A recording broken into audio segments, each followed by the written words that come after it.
Hello, magandang umaga sa inyo lahat. Pero shoutout muna tayo, no, sa mga nagpapa-shoutout. Sabi gano'n ni Sir Simon Adea, "Hello Sir Bungo, dahil usong pa-birthday greeting, pwede pa-greet na rin ang anak ko na si Tyrell Anthony Adea sa May 23. Malapit na. Ano ba nga, as of this recording, 19 kasi. So, 20 ngayon, tatlong tulog na lang. Birthday na ni Tyrell Anthony Adea, happy birthday. Magkaka-birthday tayo ngayong buwan ah. Dami. Puro May, no? Ngayon lang nangyari sa akin to na puro May ang daming ah, nagpapabati. Then, ito, sabi ni Sir Gin ba to? Gin Macapobre Mendrez. Pabati daw. Birthday ko sa 22nd, May 22nd, si Sir Eugene, Gin to, tumbasa, G-E-E-N. Akala ko Gin. Si Sir Eugene Macapobre Mendres. Ay, babae pala, ma'am. Sorry, ma'am. Sabi niya dito, babae po ako. Running 54. Hello, ma'am. Happy birthday, May 22nd. Eugene, babae. Pwede pala yun, name Eugene. Babae. Thank you po at advance happy birthday na rin ito. Salamat, ma'am. Sa May 22 daw, birthday ni Ma'am Eugene. Eugene Macapobre Mendres. Shout out po sa iyo, ma'am. Oy, same kami ng birthday ni Ma'am Ann Martin. Same birthday sa May 27. Shout out Sir, Ma'am Ann Martin. Ito naman si Sir Mark Disierdo. Pabati naman sa ng first birthday sa May 23 sa baby ko na si Nadia Ray Disierdo. Happy birthday, Nadia Ray Disierdo. Happy first birthday sa iyo, be. Tapos sa kanya naman daw May 24 si Sir Mark Disierdo. Happy birthday po. Tawag ko daw sa mga follower ko, Kalansay. Happy birthday sa inyo. Sino pa ba? Sagarin ko lang ha. Mga nagpapabati.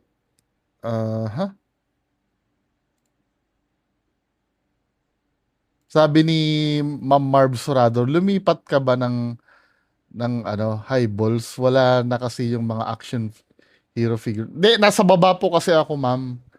Mainit po kasi sa taas pag mga ganito.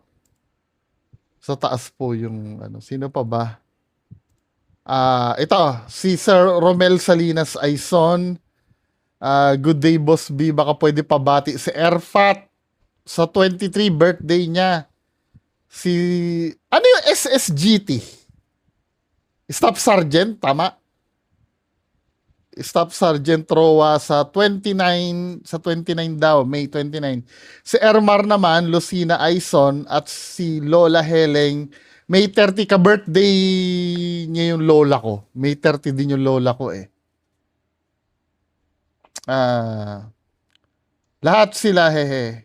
Sabi ganun, God bless and more pa. Salamat po.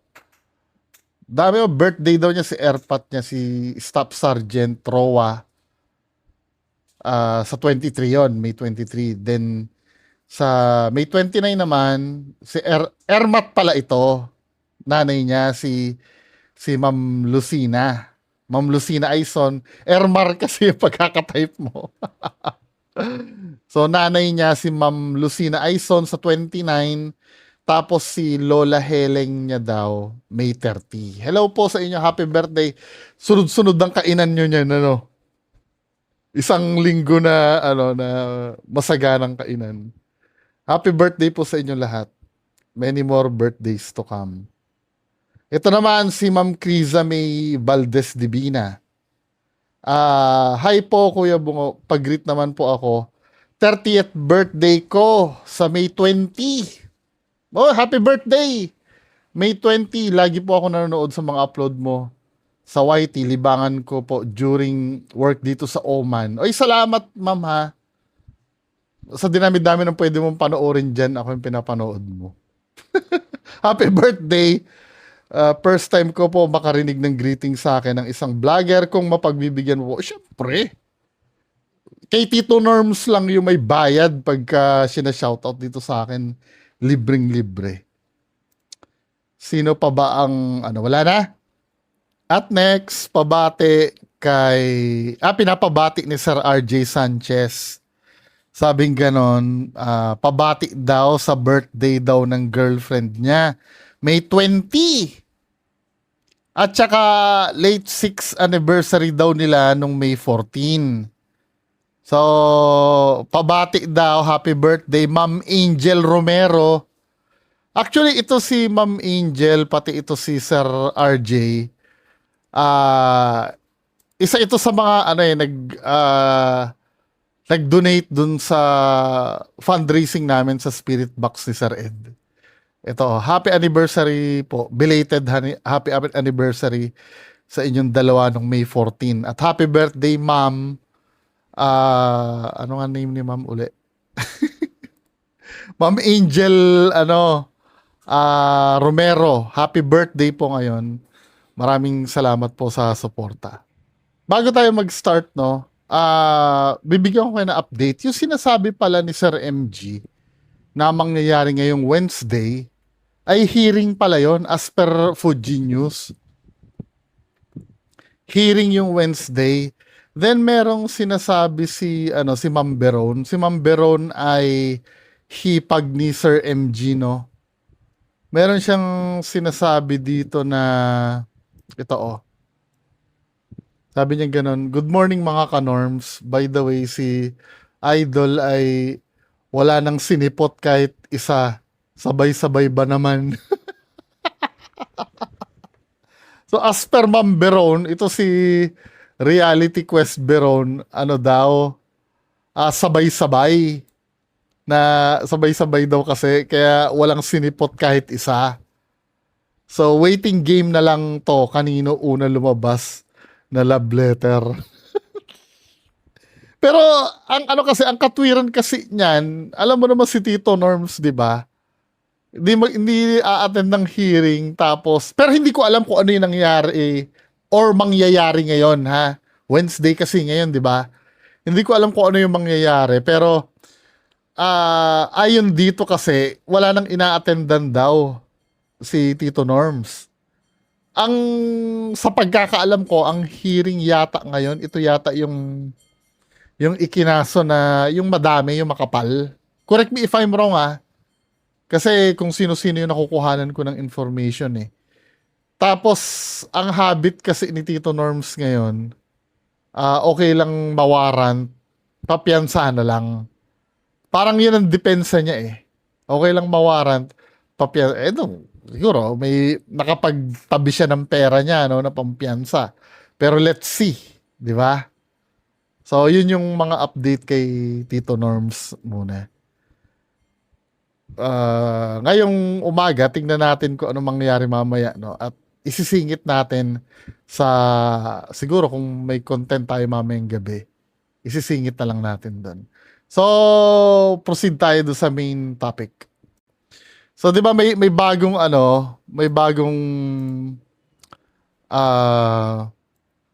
boss si Casper, no? So ngayon, dalawa yung kanyang pahayag eh. Unahin natin ngayon yung unang pahayag nung bagong boss ni Tito Casper, at mamayang gabi yung pangalawa. So ito yung una. Panoorin natin. Doon tayo sa uncut version. May sound ba? Okay. Hello guys, good morning. Gusto ko lang mag-share sa inyo, no? Gusto ko mag-share sa inyo ng story. Yung mga tao namin, alam na tong story to kasi palagi ko itong kinukwento.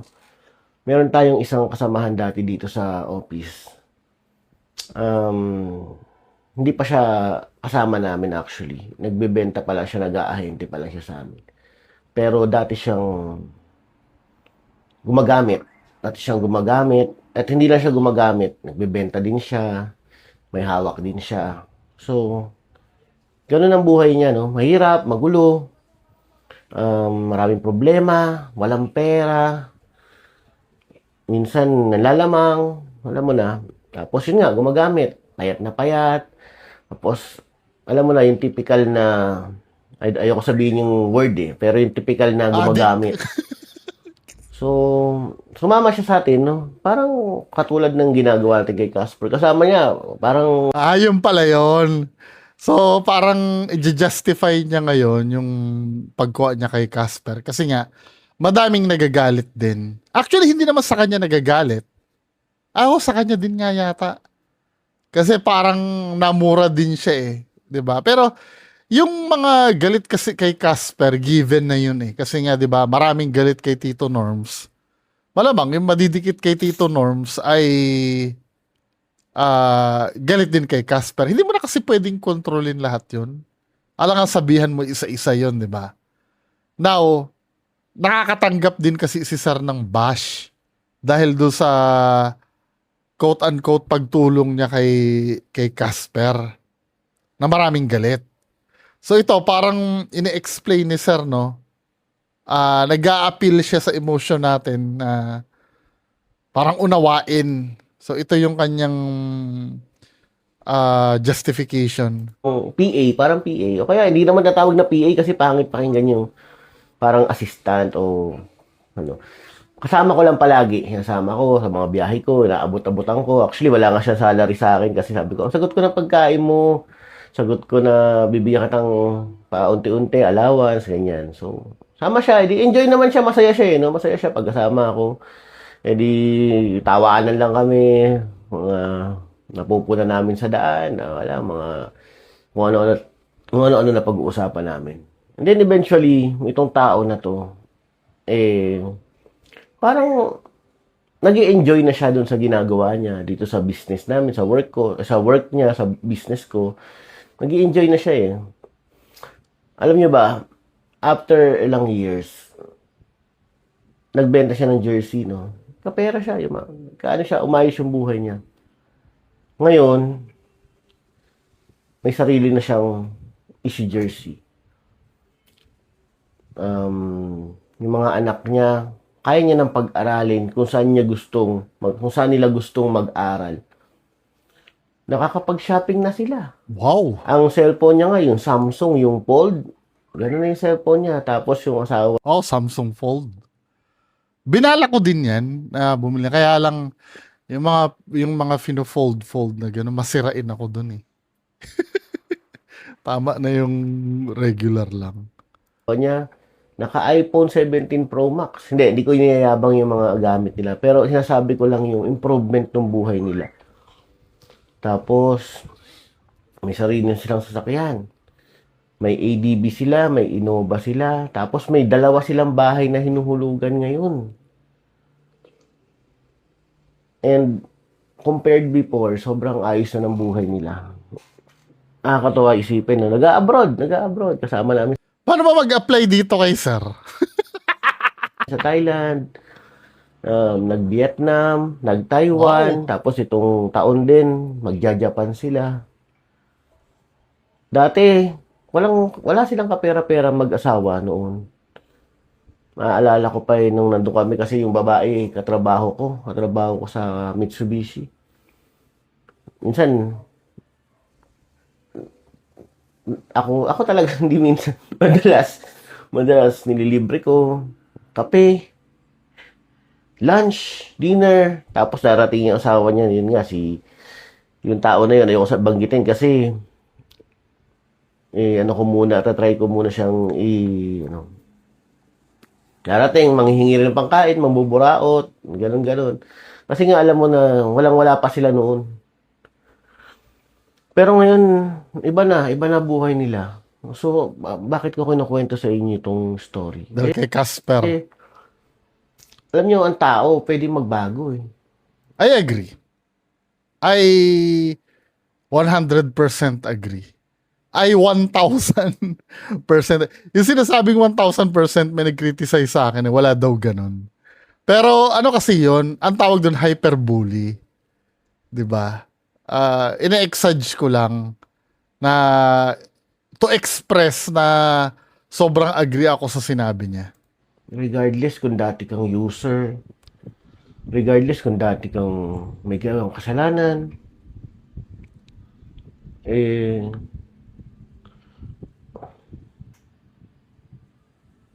wait lang guys. Oh! Alam mo, ang Diyos natin ang Diyos natin ay mapagpatawad.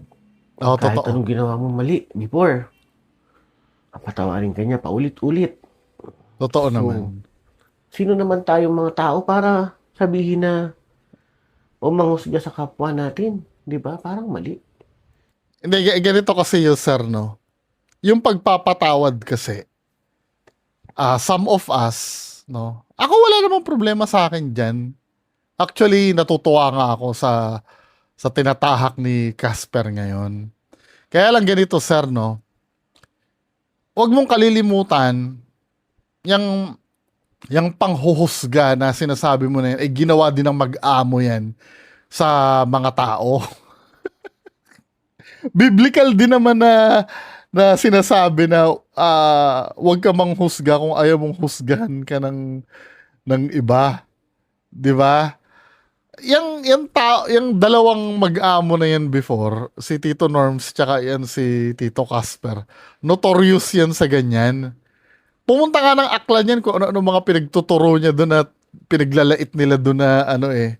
Hindi, ganito sir, no? Yung pagpapatawad kasi, madaling gawin yon, 'di ba? Madaling gawin yon. Kaya lang yun ay ina-earn. Hindi yung ano, hindi yung sinasabi na oy patawarin niya. Bakit humingi na ba ng tawad 'yan? Inuulit ko sa akin walang problema. Kaya lang iniintindi ko yung iba. Yung iba kasi ganito, 'di ba maraming galit kay Tito Norms, no? Kasi nga lalo na si The Kings.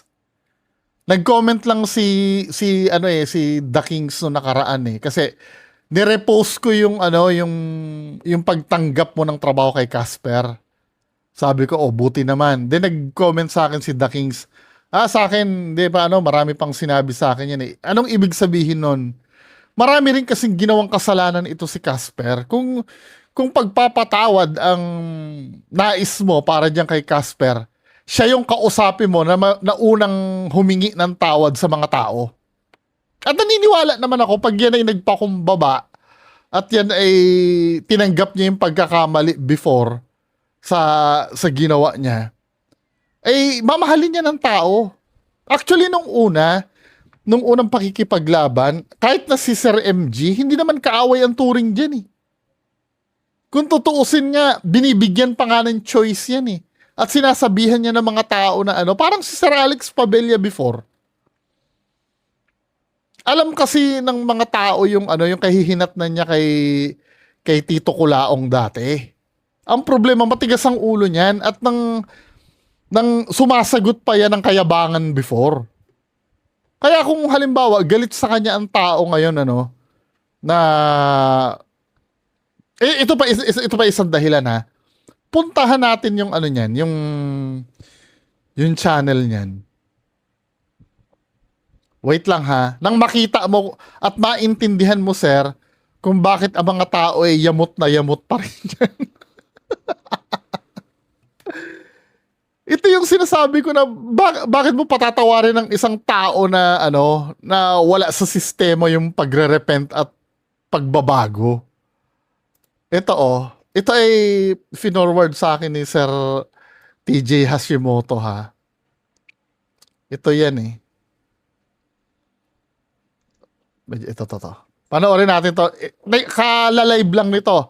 After mong tinanggap, sir, ito yung mga pinaggagawa niya sa live niya.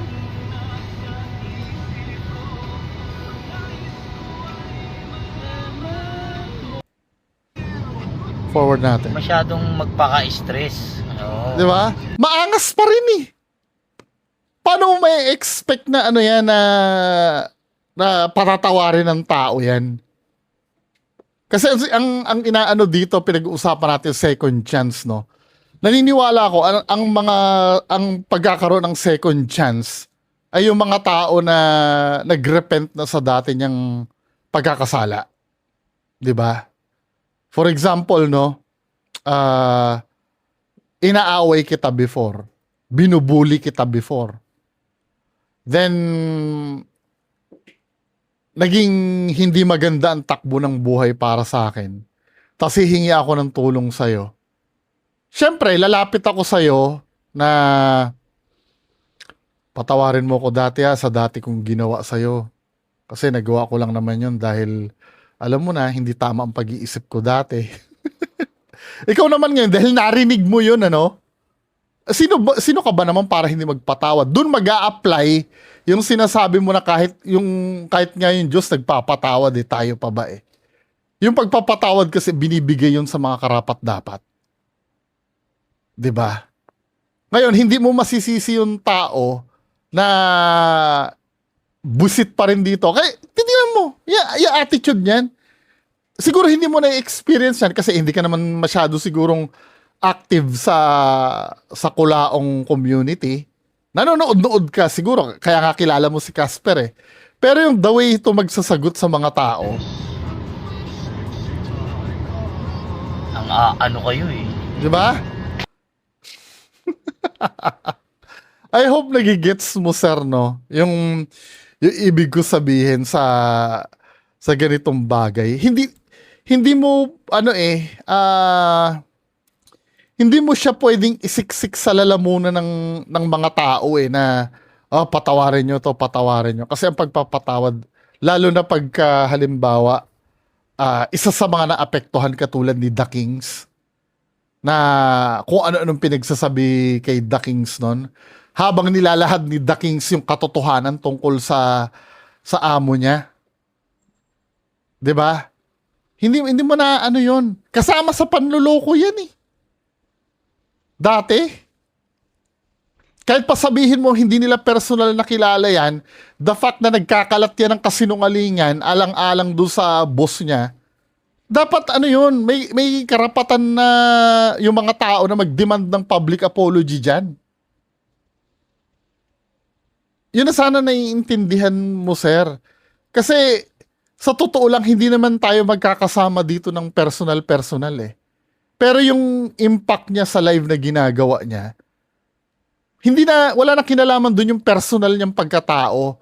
Yung the way na kung ano yung pinakita niya sa publiko nun, yun lang naman ang atraso niya eh. 'Di ba? Yun ang dapat mo maintindihan. Walang mali dito sa sinasabi mo. Kaya lang, feeling ko kasi hindi mo naiintindihan kung saan nanggagaling yung mga tao. Kung bakit galit na galit pa rin dyan kay Casper. Ako, wala naman akong problema. 'Di ba?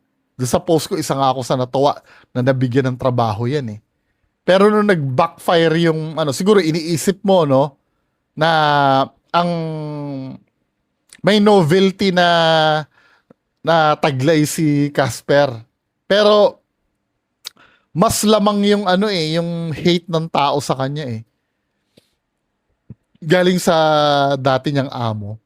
Parang katulad yun ni Monica D na ang katwiran, nagtatrabaho lang naman po ako. Pero may moral obligations kasi ikaw dun eh. Na kapag alam mo yung idol mo nambubudol, hindi mo pwede ikatwiran na na trabaho lang eh. Dapat alam mo dapat kung saan ka titigil. Kung alam mo na grabe na tong ginagawa na ayoko na suportahan to. 'Di ba? Pero kung patuloy ka pa rin na sumuporta do sa tao na 'yon, come on. 'Di ba? Hindi ko sinasabi na banal tayo lahat. Lahat naman tayo may kasalanan lahat eh. Pero syempre, alam mo yung mga bagay na dapat ihingi mo ng tawad sa publiko.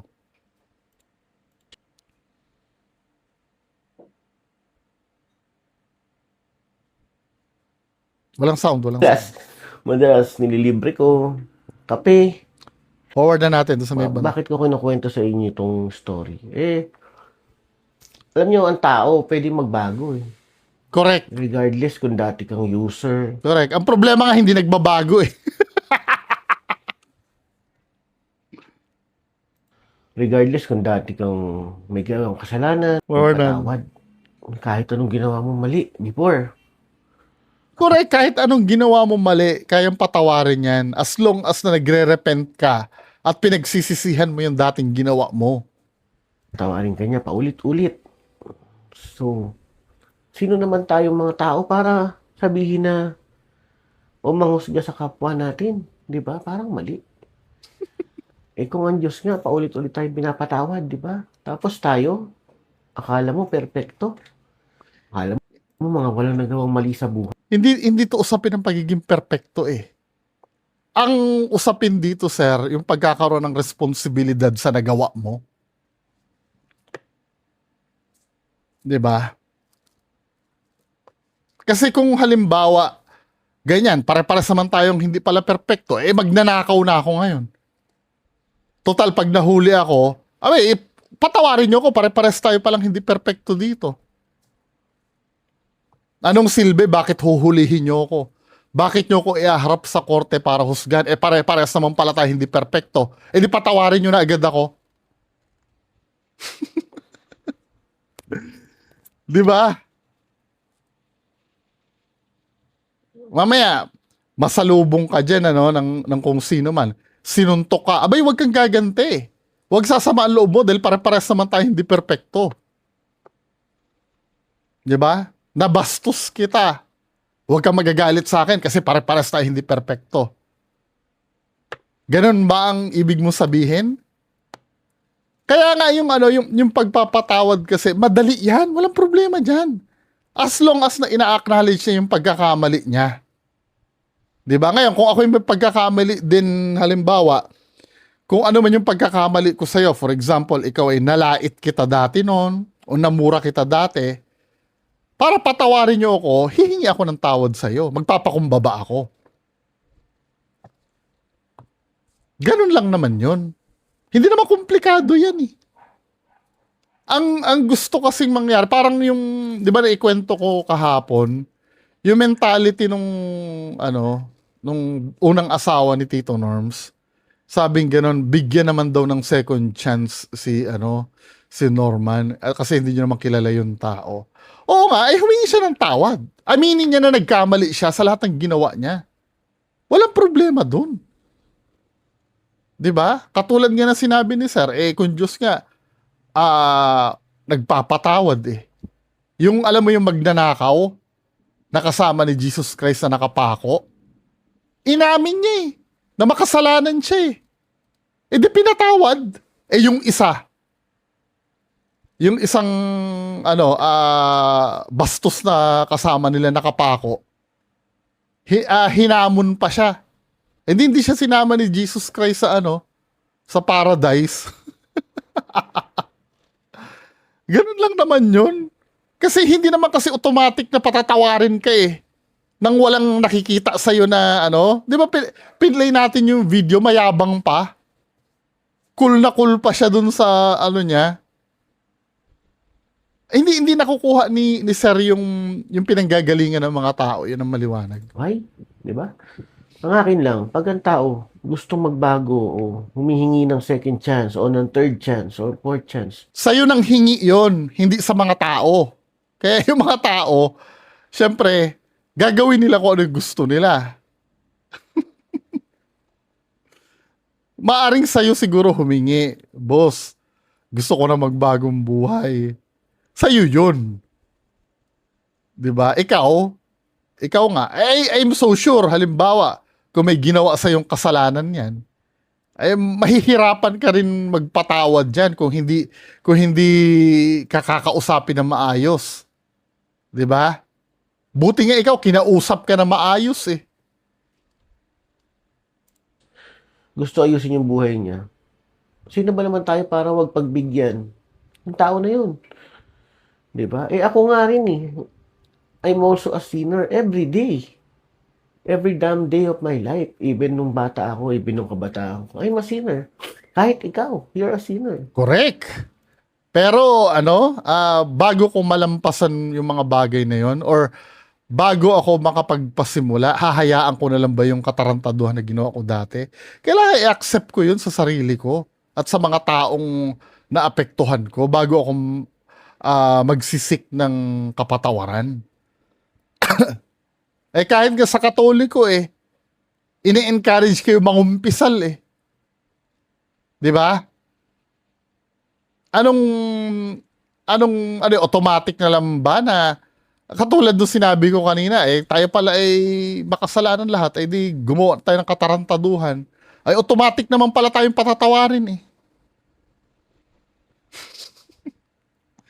medyo mali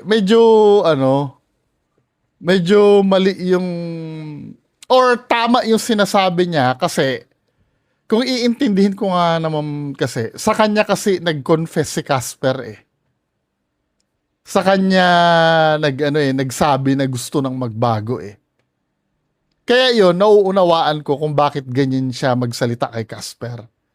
Pero sa mga tao, 'di ba? Wala.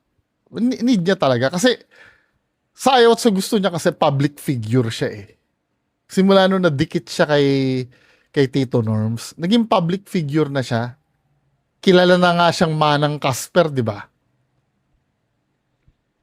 Kaya may siya, may obligation siya sa mga tao na humingi ng tawad. Pero pinapatawad tayo ni Lord. Paulit-ulit. Kailangan mo lang lumapit sa Kanya. Correct. Lumapit ba siya sa mga tao? Di ba? Kahit nga si Lord, magpapatawad basta may effort lang namang galing sa'yo May nakita ba ang tao na effort na nanggaling kay Casper? Inuulit ko it's not about me. Wala naman akong pakialam dyan 'Di ba? Ang ini-explain ko lang dito kung bakit may ganong feelings ang mga tao kay Casper. 'Di ba? Inuulit ko, isa pa nga ako sa natuwa nung nagkaroon ng trabaho si Casper Kaya lang ang issue kasi dito, hindi naiintindihan ni Sir kung bakit galit yung mga tao kay Casper. 'Di ba? Siguro nagtataka siya bakit nag-backfire yung kabutihan na ginawa niya kasi nababash siya Nababasa ko din yung comments na nababash siya dahil do sa ginawa niya. Ganun talaga. Syempre, maraming galit dyan sa taong yan. Parang yung kay Sir Alex Padilla before, no? Unang-una si Sir Alex Padilla, hindi naman talaga kaaway yan nung una Pinagsasabihan niya nung una matigas ang ulo. Well, yun ang gusto niyang tahakin. Syempre, alangan namang trip lang ni Alex Padilla yung lahat naman ng tao may trip. Trip na awayin siya. Di anong gagawin natin doon?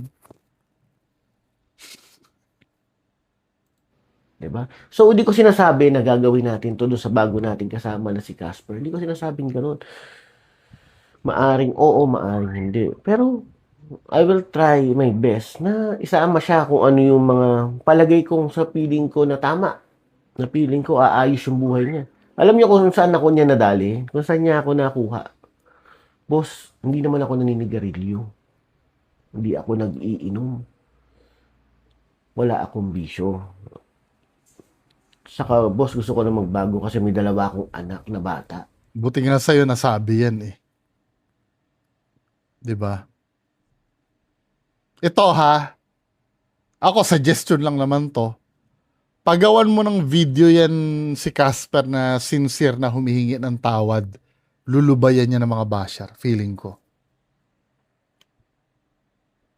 Yung babawiin niya lahat ng mga sinabi niya before. At yung magwi-withdraw na siya ng suporta dun sa dati niyang boss. Ngayon, kung pagmamatigasan niya, at i-justify niya pa rin kung bakit siya sumuporta doon. Hindi ko alam kung anong mangyayari, pero I'm so sure kung tatalikuran niya yung dati niyang ginawa, makapatawad niya ng tao. Maawain naman ng mga Pinoy 'Di ba? Hindi naman mahirap anuhin yung hindi naman mahirap kunin ang loob ng mga kababayan natin eh. Mapapatawad 'yan. 100% sure ako. Kaya lang sa ngayon, kung halimbawa, habang ikaw ang nakikiusap, ikaw na boss ni Casper ngayon, nakikiusap sa mga tao, tapos si Casper napapanood na nag-aangas-angas sa live niya, medyo malabo yun na ma-achieve natin yung goal natin na mahalin si Casper. Doon sinabi niya, okay naman pala to eh. Eh bakit natin hinuhusgahan agad? Ako rin naman napapanood ko sila before. Followers ako nila. Pinapanood ko sila. Tawa ko ng tawa dyan sa mga video nila na yan. Tamo, ikaw natatawa kasi ang alam mo kasi sir, comedy lang yung ginagawa ng dalawa pero hindi. Dapat alam mo din yung bigger issues behind nun. Yung mga taong nagsasalita ng ganito, kulang yung kaalaman nila sa kung anong nangyayari. Hindi niya naman kasalanan yun, ano? Siyempre, hindi naman niya obligasyon na alamin yung kalalim-laliman, 'di ba? Pero kung halimbawa, tutulungan mo si Casper, dapat alam mo kasi yung yung history. Hindi ka ba nagtataka ba't sobrang galit ng tao dito? May ginawa bang masama ito si Casper? Kasi hindi ganun kadali siya patawarin ng tao eh. Dapat mapapaisip ka din dun eh.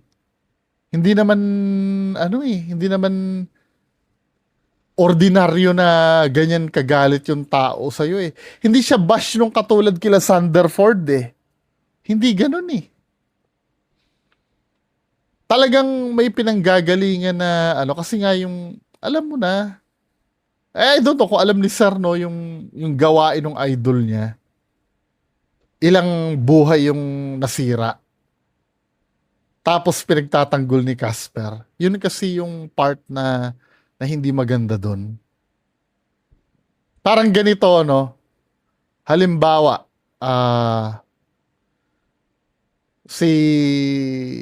sino ba ang pinaka-hate na tao?